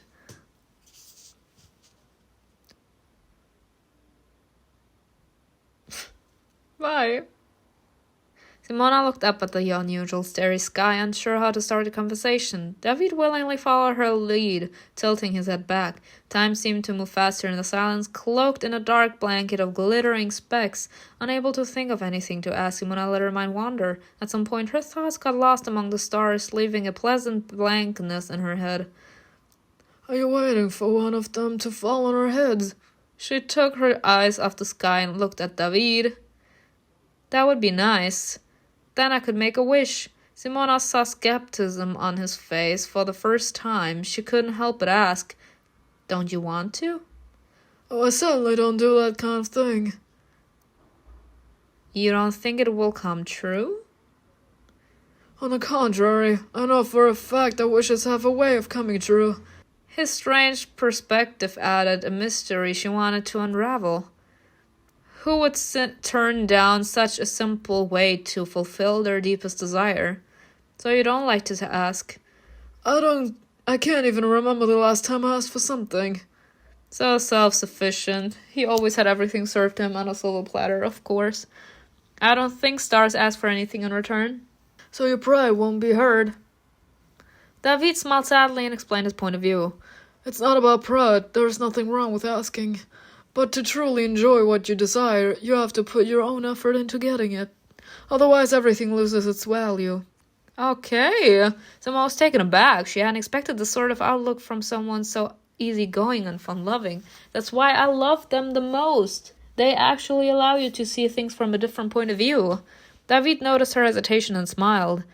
You thought I was one of those people who don't know what they want but dreams of having it all. It felt shameful to admit that he was right. I thought you took everything out of life. No, I'm very selective. Especially with my desires. I'm sure there's a story behind that. There is. And it's the story of my family. A story of unbridled passion and unquenchable thirst. Your father knew no limits? True, but that's not the point. The point is that all his desires were fulfilled, but others had to pay the price for them. Okay. So, his father wanted everything out of life, and he used other people in order to get it. So he's selective because he doesn't want to turn into his father. Like, he knows what getting everything out of life turned his father into, and he doesn't want to be like that. So he's selective with his choices so that he can actually enjoy life. He's happy with little things. I love that. She couldn't get David to share more. After those words, he only seemed to retreat deeper into himself. Then I'll support you, and even if a star falls, I won't make a wish. Appreciating her sacrifice, David found a compromise. I'm personally willing to grant any wish you may have. Oh no, don't even start. Son, I have dirty thoughts in here. You don't want to be placed in that bed. I'm reliable in some stars. Say yes. Nah, son, you do not want to fulfill every of my dreams. Simona nodded, more to distract him than out of any serious agreement. It's pretty hard to refuse that. Just remember you only have one wish. Use it wisely. Screw me, Daddy. David now owes you a wish, bye! Tonight, David would rather have your company than anyone else's. Talk about work. Bye. As far as she could tell, David had prepared for the upcoming evening as much as she had. His well-ironed suit fit him perfectly, highlighting his toned physique. Refined stories suit you better than basement clubs. Really? I hate them. They're deathly boring, and the food is terrible, and everyone's ego is so inflated that even I get lost in them. Bye! He said even their bitch ass is too much. Yet you're going. I think I've done something wrong, so Michael's dragging me along. He said you're getting too close to me. Bye. David's humorous description made her less eager to go. That Michael. He told me I was going to relax. He was lying through his teeth, you'll see. He's probably bringing you along so he doesn't die of boredom himself. Bye. Even if David's warning were serious, Simona would still have to gone. Would still have gone to the sorry. Did I buy this dress for nothing or what? Period. Do you often attend parties like these? Too often, I think. But it's always in vain. We never find the information we need. Maybe we'll get lucky this time? Anything's possible. But you'll bring us luck? I hope it's good luck specifically.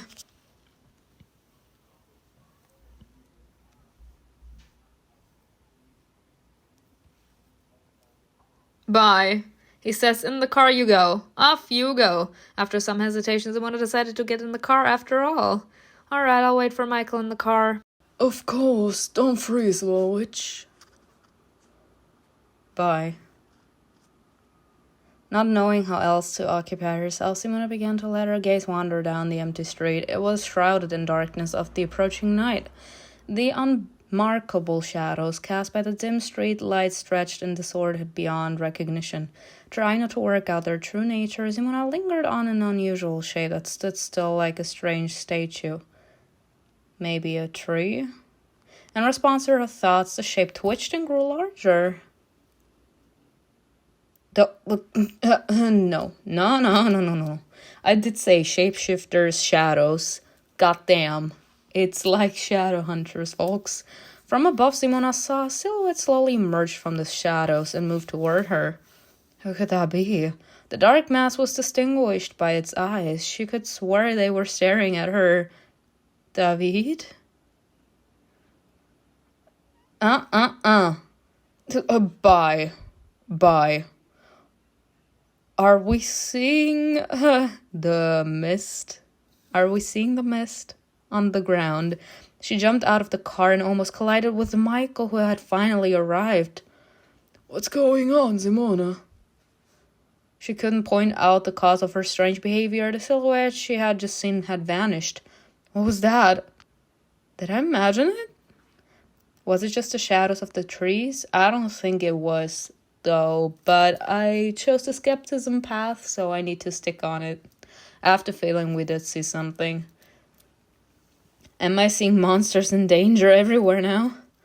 I just thought I saw a strange shadow near the fence. David followed her gaze. He walked toward the darkness without further questions. Simona felt guilty as she watched him go. She hurried to justify herself to MIKAEL. She stammered and stared at her ever-serious boss. Just the outfit. Oh my god, alright. Like, kill me already. Oh my god, no. I'm gonna go with red, you all know. I'm a sucker for red. Besides the other thing, it looks like he just came out of medieval times. We're in the modern age. MIKAEL didn't let her continue. He opened the car door for her and invited her to sit down. It never hurts to be cautious. Soon David returned. He shook his head in disappointment. Whoever was there left no trace. MIKAEL pressed his lips together pensively, then waved away his obviously heavy thoughts. Well, all right. Let's think about it when we return home. Simona sat down again. She scooted a little further away from the window, just in case, and stared at the dashboard. She didn't want to see those strange glowing eyes again. Well,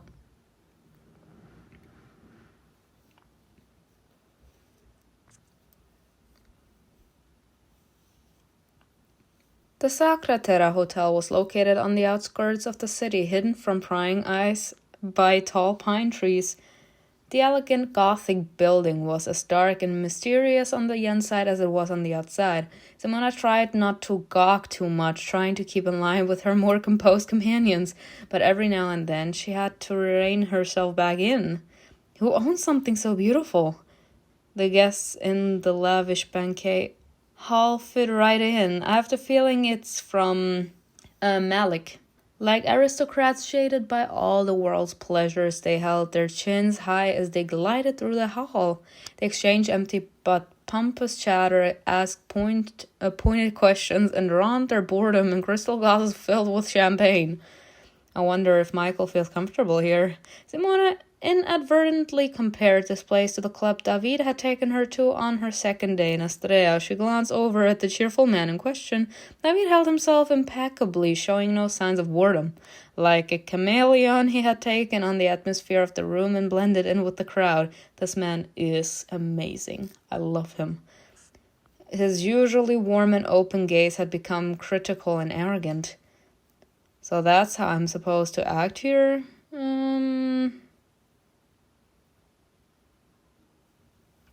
No, honestly, everyone is fake here. Everyone. The only genuine things here were evidently the Jew. No, honestly, but that's the truth. Like, especially on bouquets like that. People expect you, like, to just, pry about your victories, about your popularity, about your wealth. And then you clink glasses, and then you leave. The pretentiousness of those around her was almost amusing. I'm going to mingle with the local fauna. Don't forget to talk to the organizer. MIKAEL watched David walk off, then turned to Simona. Let's step into the shadows. You mean into the background? Simona settled by a painted wall and glanced at her pensive boss. I can talk to someone too, if you can explain exactly what we need to find out. Michael smiled at her amusing enthusiasm, but shook his head. None of us can do that better than David. Of course, David. We just need to enjoy the evening and wait for him to find someone who has the information we need. I love it. I love it. This man has the capability to adapt to so many surfaces that no one will be capable to actually do the job better than him. I love this. Simona quickly scanned the diverse crowd and spotted her colleague. Smiling radiantly, David was talking to an elderly woman who was captivated by his speech. Of course. What secrets is he trying to extract from her? How many times she wants to do him? Like I said, we're looking for a lost treasure. All these people are enthusiasts of a special kind of antiquity. What do you mean by special? Some of these items can undermine the foundation of society and make people doubt the integrity of historical events. Others can rewrite the past, and rarest can change the future. The only thing that comes to mind is a time machine. I'm afraid there's no such thing. Are you sure about that? I actually want to believe that sometimes we can, adapt that into a storyline. Time travel. Imagine now you're in, nowadays, and then suddenly you're, in antique Rome with gladiators. Then you are somewhere with Caesar. That would be amazing. Simona theatrically threw her hands in the air, attracting the attention of the overly inhibited guests. Where do you draw the line when it comes to faith? As soon as I start talking about something fantastic, you almost start doing a twirling motion next to your head. I'm beginning to think that I'm the crazy one here. Michael smiled and tilted his head slightly. Not me. This time, Simona decided not to fall for the all too obvious provocation. Not any of you mysterious residents of Astrea.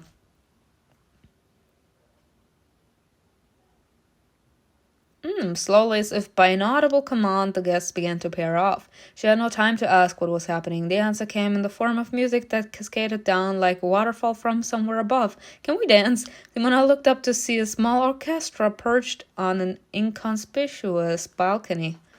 This is really starting to feel like a ball. The guests shed some of their haughty arrogance and turned their eyes to their partners. Simple human joys suit them. The music beaconed even more. Simona tried to spot David in the crowd, but she seemed to have vanished. What a pity. Me! Like my man. The fuck? Well, if he's not coming, Michael is doing just fine as well.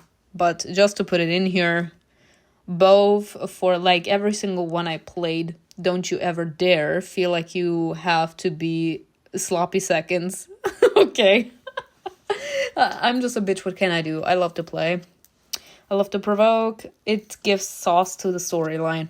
Remembering that she was brought here to relax, she mustered the courage to ask, are we supposed to stand by the wall and wait for David? Is there nothing else we can do? Michael smiled apologetically and hurried to redeem himself. We can't. My apologies, Simona, for dragging you here and getting caught up in observing. Of course we can relax. Erroneous, harmless as are their hobbies. You're completely safe. Okay, so what are our options? Unfortunately, we don't have that many. We can join the dance or head to the buffet table. Or we could keep an eye on these completely harmless people. Alright, no, let's dance. Do I have this pleasure? Michael didn't show much emotion about her choice. He extended his open hand in a rather reserved manner, inviting the evaluator to join him in the dance. Simona held her breath and placed her hand in his. With a partner like this, I really do feel like a princess. Besides, have we looked at his outfit? It's gorgeous. Michael led her to the center of the hall. Then he gently touched her waist and took the first step. He was too smooth, too careful. At first, Simona tried to avoid his eyes, but when she snuck a glance at him, she suddenly realized that he wasn't even looking at her. The fuck? It seemed that this dance was just part of his job. I would immediately break off the dance if that's the case. Like, even if you don't have romantic feelings for me, but when I decide to dance with you and you actually agree to dance with me, then you need to take responsibility. And what does that mean, taking responsibility? Not responsibility for the fact that I could feel something more than friendship. Take responsibility, as in, you agree to dance with me, so your attention should be on me. Not you looking over your shoulder, trying to figure out if someone is acting suspicious, like you can also do that in the shadows. You don't need to dance with me for doing that. As he twirled her in a waltz, he continued to observe what was going on around them. He looked for familiar faces and noted the behavior of the guests. What did I say? I fucking hate this. And I regret nothing, like the story is made for me. Seeing his lack of interest in her, Simona's fantasies wheeled out. Yeah, she felt a surge of resentment. He brought me to this event to distract me, but he's using me as a cover to work. Yeah, her wounded pride easily and casually erased the boundaries of property. I want you to pay attention to me.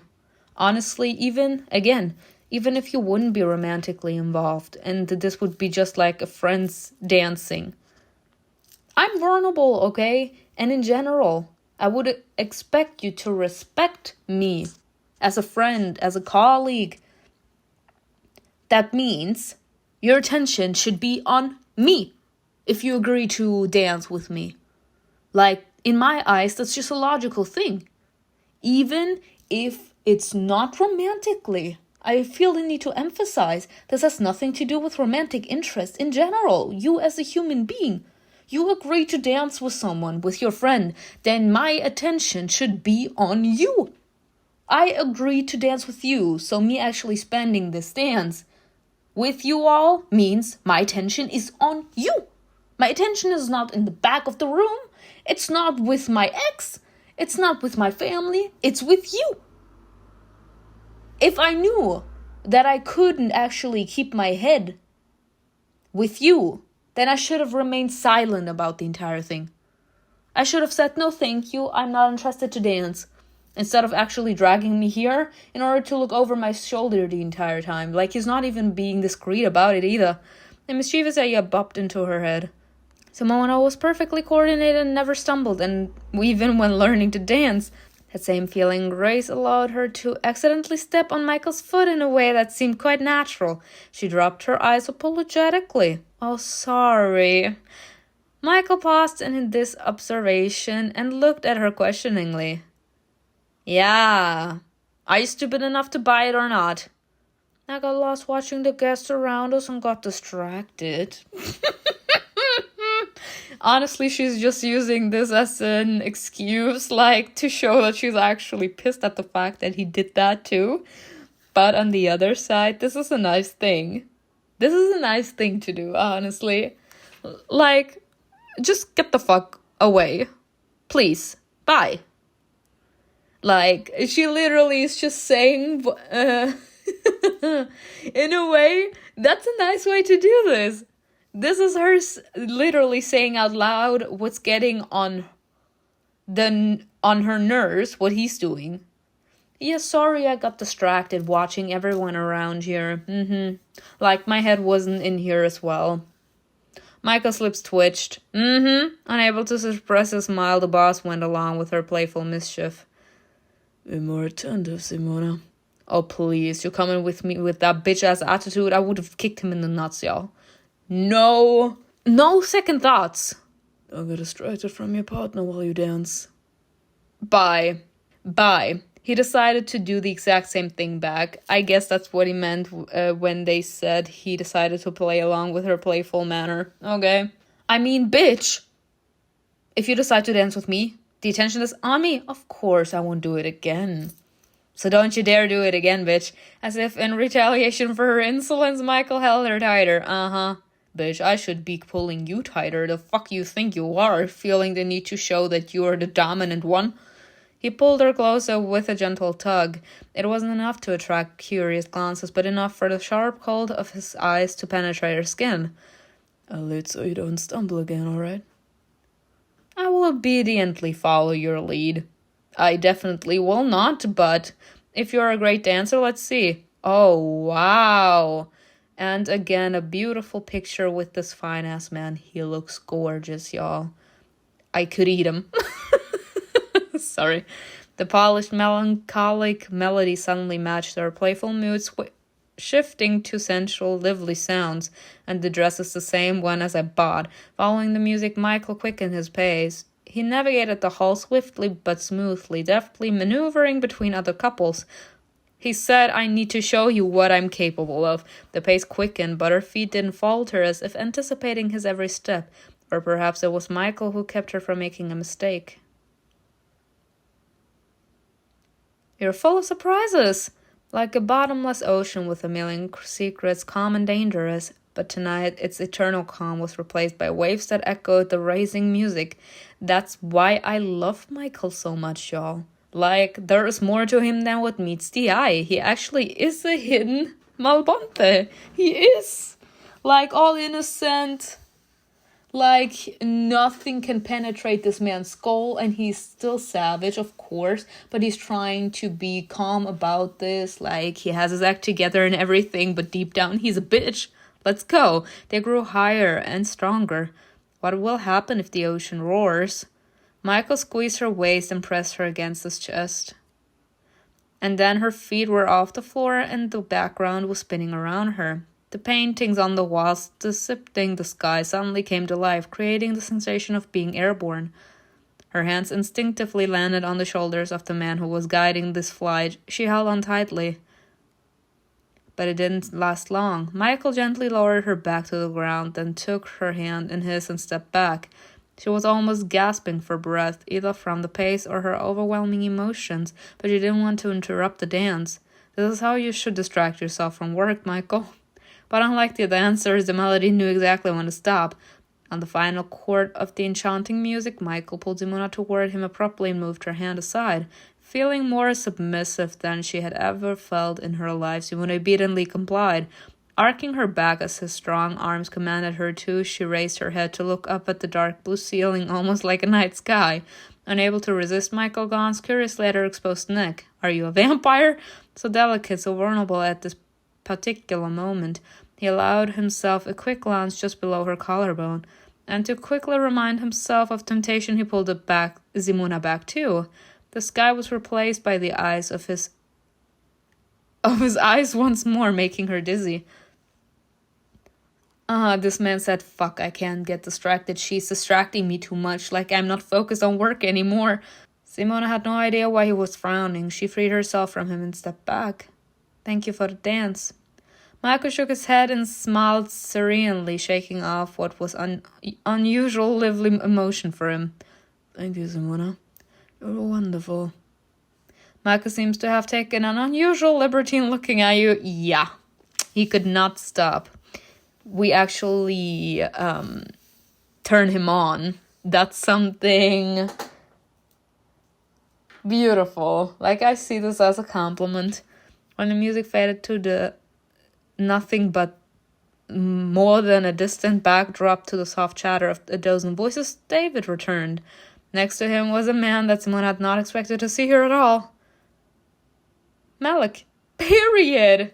That bitch is here. That's why he was talking so strangely earlier. What is he doing here? I knew he was gonna come. As she met his gaze, Simona couldn't help but raise an eyebrow. Ignoring her silent question, Malek first extended his hand to Michael. Malek Sana, the hotel owner who agreed to host this entertaining service. That's why he was talking so stupidly. Their brief handshake was followed by insincere smiles, and then came a rather unexpected sentence. And by the way, a close friend of your charming evaluator. Period. He loves to add sauce too. I feel like I can't take Malek because he's literally me. But again, I want to know your opinion in the comments. And yes, I appreciate that you're allowing me the free will to choose. But honestly, I'm intrigued to know what you all think. Because I feel like this is like the reason that I can't go with him. Because he's like me. And I feel like I'm kind of the person, there's only place for one of us here. Kind of, if you get what I mean. And I feel like in a real romantic relationship especially, like, we learn from one another. And if we're completely the same person, then we can't. And especially if we are kind of like the same person and we're both like cute little wimps, then the passionate love story that I need in order to feel alive, in order to have a person around me that is capable to save me from my darkest moments, I can't have that, sort of, if you get what I mean. A close friend. What an unexpected encounter, especially since I told you myself where I'd be tonight. Playing along with the less than ideal surprise, Malek nodded. And a very pleasant one. This man does not stop, and honestly, it's so fucking attractive. Another smirk was added to all the fake pleasantries that hovered over the little company. Yo, honestly, Malek, MIKAEL, and David. They are like the ones I have on my focus right now. The others / were collateral damage / Raphael and CASSIEL, even though CASSIEL hasn't really shown it that much yet. They're both cutie pies and they need to be protected. And yes, I'm not saying that the others aren't cutie pies, but I feel like they have a stronger mindset, very inner human strength, and a very strong opinion. They're not shaking easily. And that's something that I appreciate and something that I need, sort of. Well, I can play along. After all, this is neither the place nor the time to discuss our strange relationship. Glad that the focus has shifted back to her colleague, Simona cast a subtle glance at the professor. She wondered why he hadn't mentioned that he owned this hotel before. It's not like you asked. They didn't decide to surprise me. But as soon as he started talking about something else, Malek lost all interest in the evaluator. Somehow the conversation veered toward Astrea.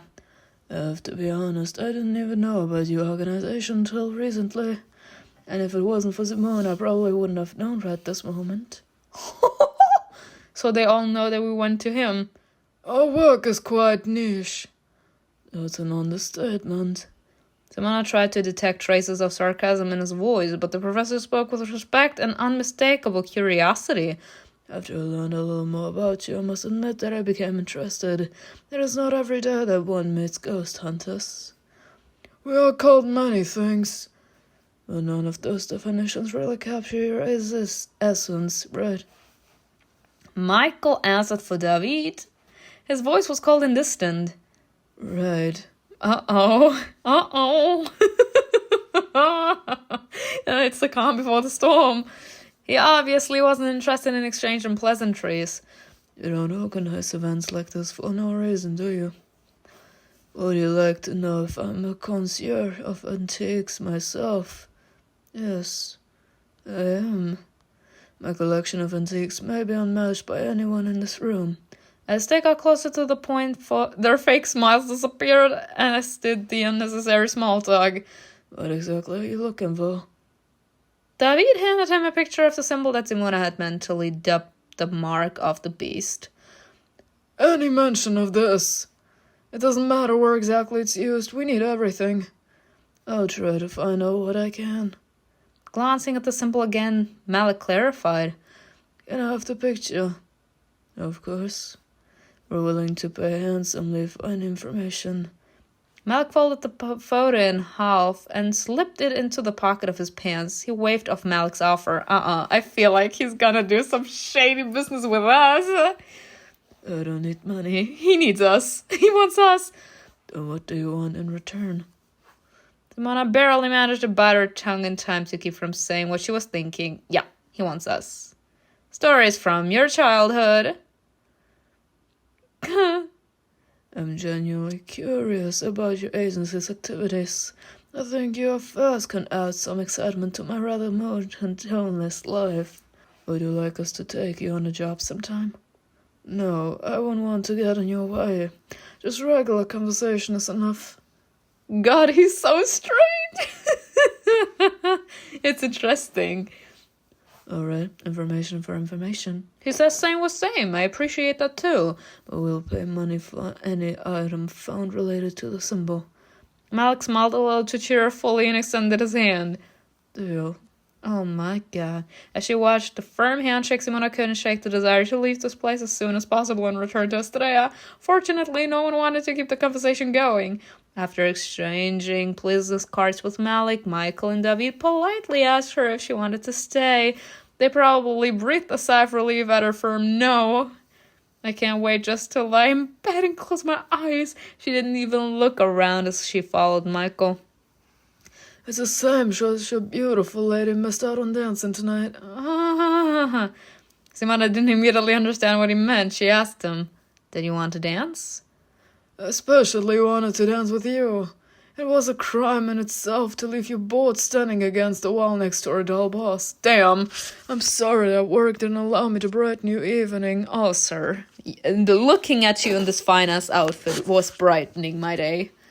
Simona swallowed the lump in her throat and smiled. Hey, we can still do that, though. I'm sorry, too. She quickened her step, trying not to think about the fact that she hadn't bored at all. It was just a dance, but still, it's a good thing David didn't see it. The Syria, which had been labeled as an excuse to unwind, suddenly drained the last ounce of her strength. Honestly, if she wants to dance, if he wants to dance with us, why can't we, dance in the parking lot? Why not? Leave the light of the car on and let's dance. Simona was half asleep by the time she reached her room, but by the time she showered and collapsed into bed, her drowsiness had sneakily evaporated. What kind of life is this?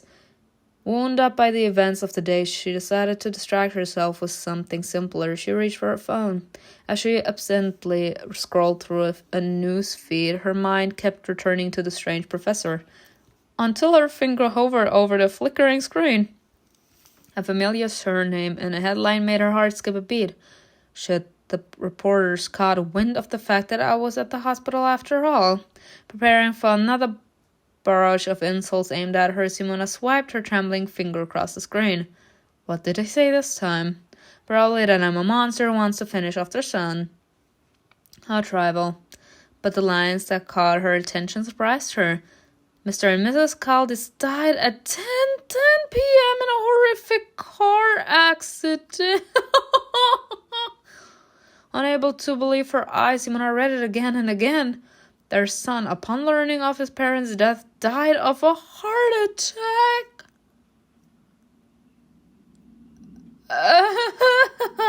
I don't want to say that Malek did something, but I have the feeling that the beast was not having the fact that they were trying to assault us when he wanted his followers to kill us, and he then went in to finish the job himself. Goddamn. The gruesome scene was somewhat blurred due to censorship, but it deprived her of sleep for good, as it evoked an inexplicable horror within her. The wrecked car that collided with the truck was empty. Nearby, covered with white sheets, lay the bodies, and a little away from the bodies were two spots. They were carefully blurred, but not enough to disguise what they were. Their heads? How is that even possible? What were they doing? What do you mean their heads? As in they were cut off? They were removed from their bodies? Goddamn, I can't. But we will see what next episode will be like. I need to know. I'm so intrigued. I hope you enjoyed this video with me. Tell me in the comments below what you think was best, and I will see you in another video. Bye.